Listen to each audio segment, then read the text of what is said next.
허리케인 데스크.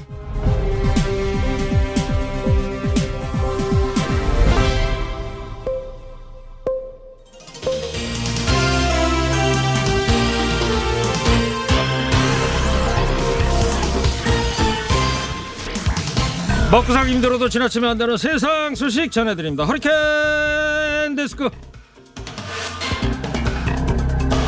첫 번째 소식입니다. 문재인 대통령이 조 바이든 미 대통령 당선인과 첫 정상통화를 가졌습니다. 한미동맹과 북핵 문제, 코로나19 및 기후변화 대응 등 현안에 대해 14분 동안 대화를 나눴는데요. 문 대통령은 한미동맹의 미래지향적 발전과 한반도 비핵화 및 평화 정착을 위해 긴밀히 소통하자 이렇게 말했고, 바이든 당선인은 한국은 인도 태평양 지역의 안보와 번영의 핵심 축이다 이러면서 협력을 약속했습니다. 오늘 전화회담은 문 대통령이 바이든 당선인과 김대중 전 대통령의 인연을 거론하는 등 시종일관 우호적인 분위기였다고 청와대는 설명했습니다. 바이든 당선인과 김대중 대통령의 인연이 문재인 대통령으로까지 이어져서 이번에야말로 한반도 평화에 디딤돌을 놓을 수 있게 되길 기대합니다. 지난달 22일 택배 노동자 과로사 방지 대책을 내놨던 CJ 대한통운이 약속했던 분류지원 인건비 500억의 50%만 부담하고 나머지를 대리점에 전가하겠다고 나섰습니다. 겉으로는 대리점과 대기업 본사가 5대5로 나눈다고 하지만 영세 대리점들이 그 비용을 부담하는 것은 불가능에 가깝습니다. 대리점 수익은 택배기사들에게 물리는 배송 수수료입니다. 결국 CJ 대한통운이 떠넘긴 50% 비용, 즉 250억은 택배기사들 부담으로 돌아갈 수밖에 없는 구조입니다. 돌아가는 상황을 빤히 알고도 50%만 부담하겠다면 나머지는 나몰라라 발을 뺀 셈인데요.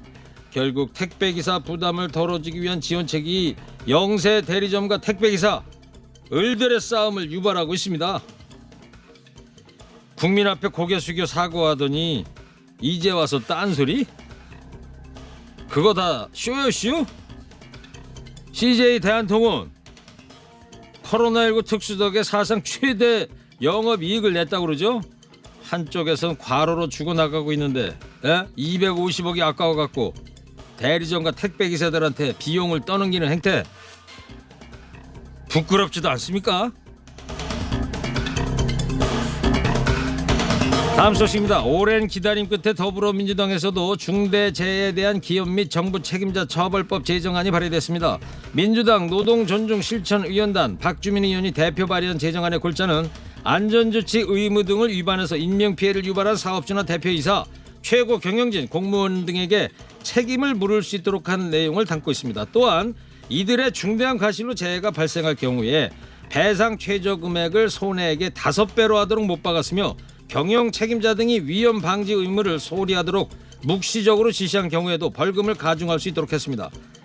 정의당에 이어 민주당에서도 중대재해기업처벌법 제정안이 나오면서 21대 국회에서는 실제 법안 처리까지 이어질 수 있는 게 아니냐는 기대감이 한층 커지고 있습니다. 지난 10년간 산재 사망사고로 사업주가 징역 금고형을 받은 비율은 0.56%. 선고받은 평균 벌금액 448만 원에 불과했습니다. 그러다 보니 매년 2,000명 이상 하루 평균 7명의 노동자가 산재로 목숨을 잃고 있는데요. 내일은 전태일 열사가 자신의 몸에 불을 붙인 지 50년이 되는 날입니다. 내 죽음을 헛되이 하지 말라던 전태일 열사의 외침이 2020년 오늘날 목숨을 걸고 일해야 하는 노동자들에게로 이어지고 있는데요. 이 참혹한 죽음의 행렬을 끊는 것이 중대재해기업처벌법이죠. 그리고 전태일 열사의 외침을 실현하는 길입니다. 전동 킥보드를 중학생부터 이용할 수 있도록 한 도로교통법 개정안은 지난 5월 20대 국회 마지막 본회의에서 통과됐습니다. 킥보드 사고는 늘고 있는데 거꾸로 안전기준은 낮춰버린 법이 어떻게 통과된 걸까요? 법안을 발의하고 통과시켰던 의원들에게 취지를 물어봤는데요. 주로 청소년이 타는데 면허를 따라고 하기보단 교육을 통해 안전 문제를 해결하는 게 좋겠다고 판단했다. 이렇게 대답합니다. 법안은 자전거를 기준으로 했는데 막상 자전거 속도하고 킥보드 속도하고 얼마나 차이가 나는지는 모르겠다고도 얘기합니다. 또 다른 의원은 의원들이 전동 킥보드를 직접 타보지 않아 현실 인식이 부족했다면서 한계를 인정하기도 했습니다. 킥보드 타고 국회 출근해봐야 국민 생각 좀 해주시렵니까? 전형적인 대한민국의 탁상행정. 결국 그 피해는 고스란히 국민에게 돌아온다는 거 또 한 번 절감합니다.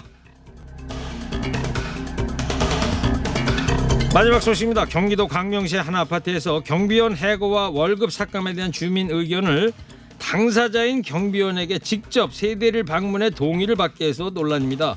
이 사실은 아파트 주민인 한 대학생이 게시물을 붙이면서 알려졌는데요.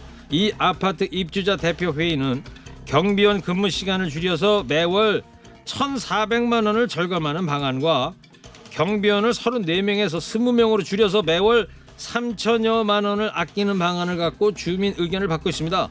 그렇게 해서 아끼는 돈은 각 세대별로 매달 최저 7,000원에서 최대 15,000원. 현행대로 경비원 고용과 급여를 유지하는 안은 없었습니다. 이 대학생은 게시물에서 경비 절감안에 대한 주민 동의서가 나를 이곳에서 자르는데 동의해 주세요라고 하는 것으로 보여서 무척 당황스러웠다. 저는 부끄러워서 차마 서명할 수 없었다. 이렇게 밝혔습니다. 경비 아저씨가 한 집 배를 누를 때 그 심정이 어땠을까 생각하니 가슴이 아프네요. 다른 사람 가슴에 못 박고 7,000원 아껴갖고 에? 그 삶이 얼마나 나아질까요? 같이 좀 삽시다.